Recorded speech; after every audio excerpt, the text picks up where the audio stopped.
Watch and burn. Hey everybody.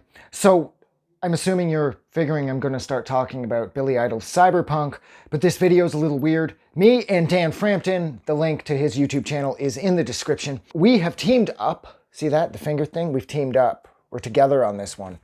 And we're both doing joint reviews and joint rants. So this video is actually going to open with his review, and then I'm going to come back to me in here, and then we're going to send out to me ranting about how bad Billy Idol's Cyberpunk is. So here comes Dan's way more coherent review of this piece of shit record. Gonna let Dan take it away now. He's out in the field somewhere.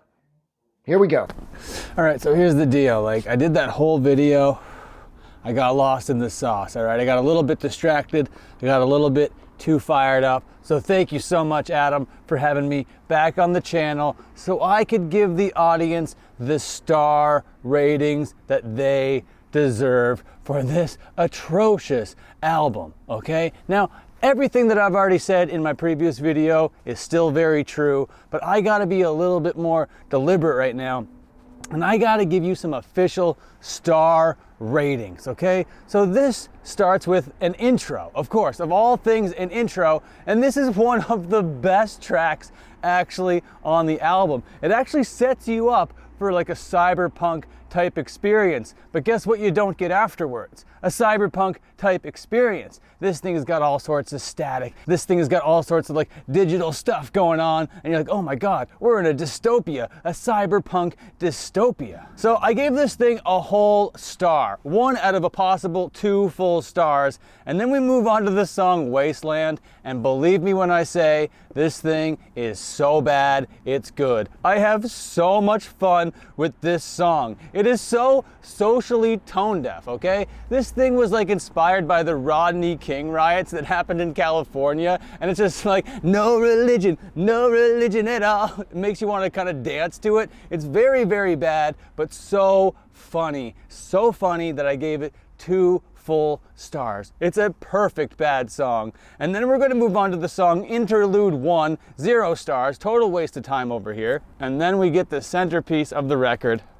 We get Shock the System, okay? Now, if you want to see what he had envisioned for this whole cyberpunk thing, this is the video for you, okay? This guy like mutating into a computer. It's ridiculous looking. It's so bad. But again, this is another one of those times where it's so bad, it's good. But these are wearing very, very thin, and he front-loaded the album with all the so bad it's good, because it's about to get really unlistenable, okay? But I gave this Shock the System 2 full stars again, okay? We move on to the song Tomorrow People, and this is where the good bad wears off, and this is just regular bad. This is a 0 star song. And then we get into negative star territory when we talk about Adam in Chains, okay? Now, what can we say about Adam in Chains? It starts off like a digital meditation, like a guided meditation, and it's not even like a creative version of one. It's just like exactly what like a guided meditation would be, except for like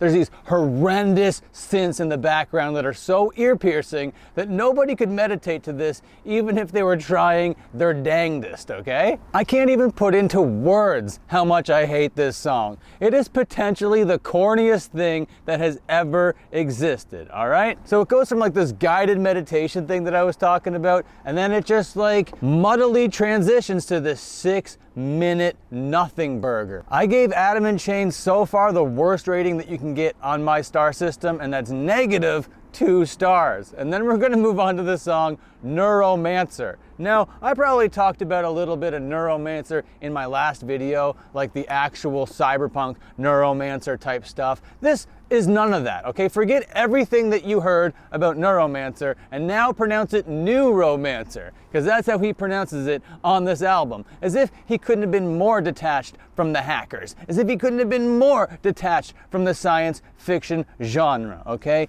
Neuromancers, get out of here, Billy Idol. But it is kind of fun bad. I will give it a 1/4 of a star. And then we're gonna move on to Power Junkie, and my notes here are just ha ha ha, written in caps locks, and then what's this mix? What are these vocals? Wow, it's a total mess. They've completely stopped trying. The album has jumped the shark, all before we get to interlude 2. Now these interludes make no difference on the record. You could cut these out completely because it's so bloated, this runtime. It's over 70 some odd minutes, hours of music, and all of this could have been cut. What are these interludes? They're barely worth giving stars, but I'm gonna give it 0 stars. And then Love Labors On, more like Dan Frampton labors on as I try to listen to the rest of this fucking track list. This stuff sucks so much ass, okay? This is like a tantric meditation in space with a sitar. Get out of here with this. This is so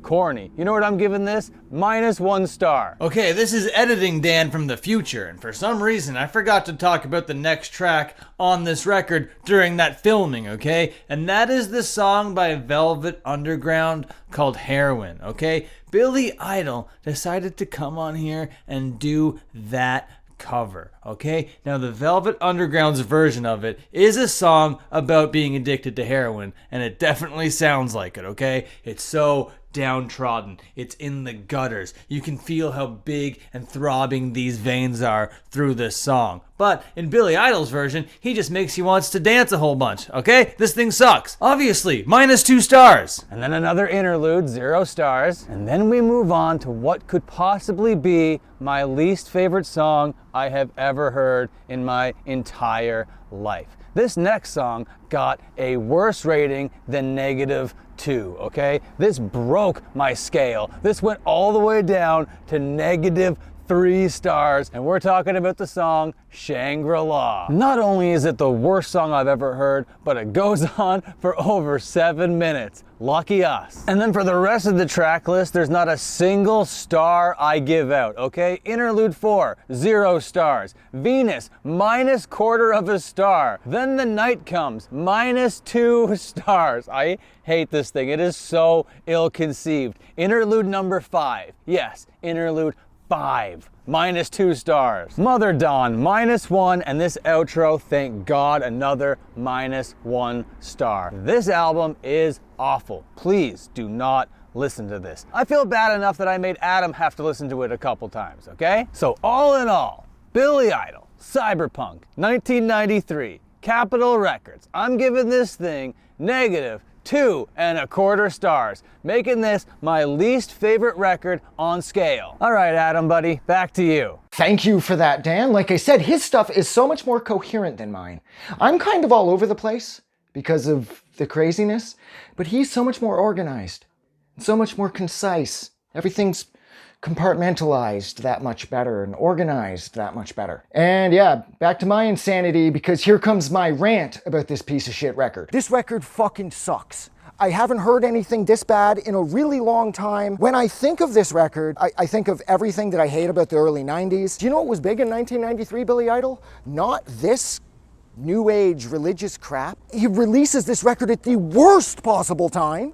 I mean, this is the grunge years. He puts out this tone-deaf piece of shit. All my friends were listening to NWA and like House of Pain and shit, and I was really into Nirvana and Metallica. And Metallica and Guns N' Roses, Nirvana had released Nevermind, The Use Your Illusions, and the Black Album just barely 2 years prior. Do you think that shit was going away? So I was all cyberpunked and I was ready to go all hard for this shit. So when Billy Idol was bringing this record out, I'm like, yeah, no, this record's a piece of shit. I mean, shock to the system, and he uses cyber words. Welcome to the cyber corporation, cyberpunks.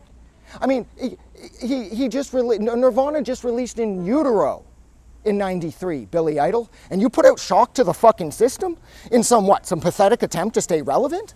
I mean, I don't even know what to say. I mean, the best way to sum this record up, seriously, the most accurate way to sum this up is, for anybody who knows a Rush's track, Roll the Bones, it's a great song. You know, the chorus is amazing. Why are we here? Because we're here.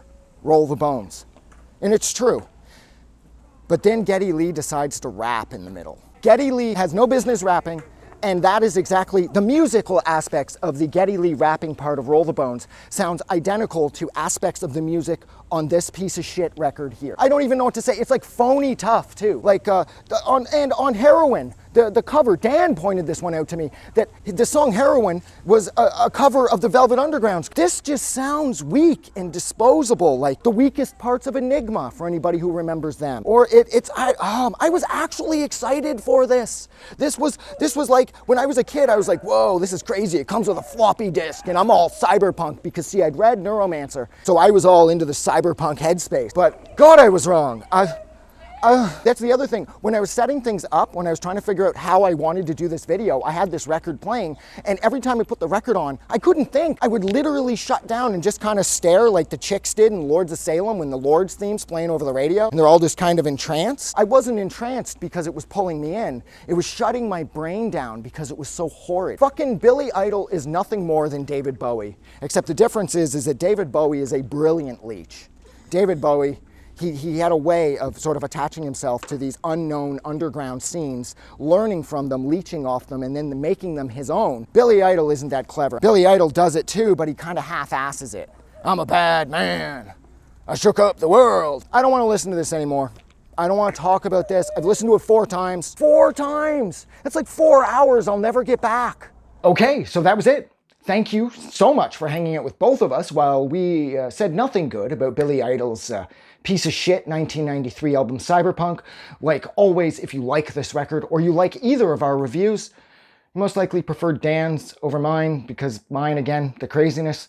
But nonetheless, if you enjoyed this, don't forget to do something nice for somebody. But like always, most importantly, please don't forget that the world is actually a better place because you are in it. I'm gonna go. Have a good night.